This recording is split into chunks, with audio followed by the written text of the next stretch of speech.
আজকের দিনটা ছিল একদম স্পেশাল। সকাল থেকে সবাই মিলে প্ল্যান করে চলে এলাম নদীর পাড়ে। চারপাশে সবুজ প্রকৃতি, হালকা বাতাস আর নদীর শান্ত ঢেউ। মনে হচ্ছিল সব দুশ্চিন্তা কোথাও হারিয়ে গেছে।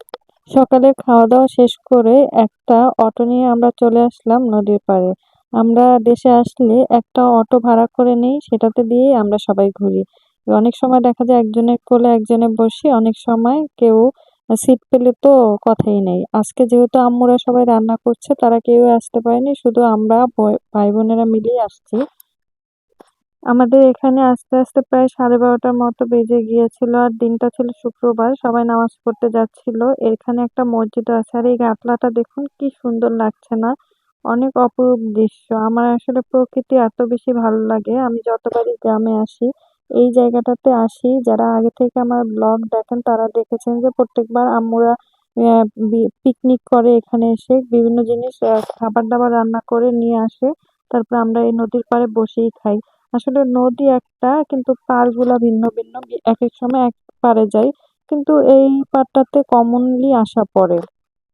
আমাদের ভোলার যেহেতু চারপাশেই নদী, তো আমরা চেষ্টা করি সবসময় নদীর পাড় ঘোরার। বিশেষ করে বড়ানোর দিনে আসলে বেশি নদীর পাড় ঘুরি। এই যে আমরা কিছু খাবারের জিনিস নিয়ে এসেছিলাম, তো আমরা একসাথে বসে একটু খাওয়া দাওয়া করে নিলাম। এই ছোট্ট মুহূর্তে আসলে জীবনের সবচেয়ে বড় সুখ বা প্রাপ্তি। এই যে আমরা পাস্তা রান্না করে নিয়ে এসেছি, আর এখানে চিপস, কোক এগুলা ছিল। আর গতকালকে মারুর বার্থডে কেক নিয়ে এসেছিলাম, সেটাও আমরা নিয়ে এসেছি নদীর পাড়ে খাওয়ার জন্য।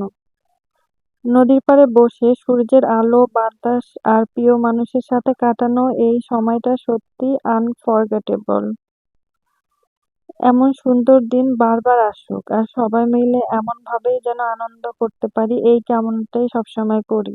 তো যেহেতু খিদা লেগে গেছে, সবাই মিলে কেক খেয়ে নিচ্ছিলাম, কেক, পাস্তা, চিপস। তো আরো ছিল কোয়েল পাখির ডিম, আন্টি সিদ্ধ করে দিয়েছে। সবাই একের পর এক ছবি তুলছিল, একেকজন ছবি তুলছে আর কেউ কেউ খেয়ে নিচ্ছিল। তো আমি এতক্ষণ ছবি টবি তোলা শেষ করে আমি এবার খেতে আসলাম। তো এখন মুনও চলে আসলো খাওয়ার জন্য। আর এখানে আমরা 7 আপ বা স্প্রাইট এগুলোই পেয়েছিলাম, আসলে কোক পাইনি। তো কি করার, এগুলো দিয়ে চালিয়ে দিচ্ছি। এখন প্রায় 1:30টার উপরে বাজে, আর বাসা থেকে বারবার কল করছিল আমাদের যাওয়ার জন্য, কিন্তু আমরা সবাই মিলে এখানেই খাওয়া দাওয়া শেষ করে ফেলছিলাম। তো বাসায় গিয়ে আমরা একদম রাত্রে খাবো।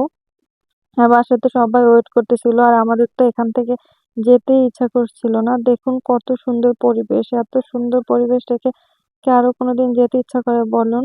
এখানে মনে হয় ঘন্টার পর ঘন্টা বসে কাটিয়ে দিতে পারবো। আসলে মানুষ এত টাকা খরচ করে কক্সবাজার কেন যায় আসলে এখন বুঝি।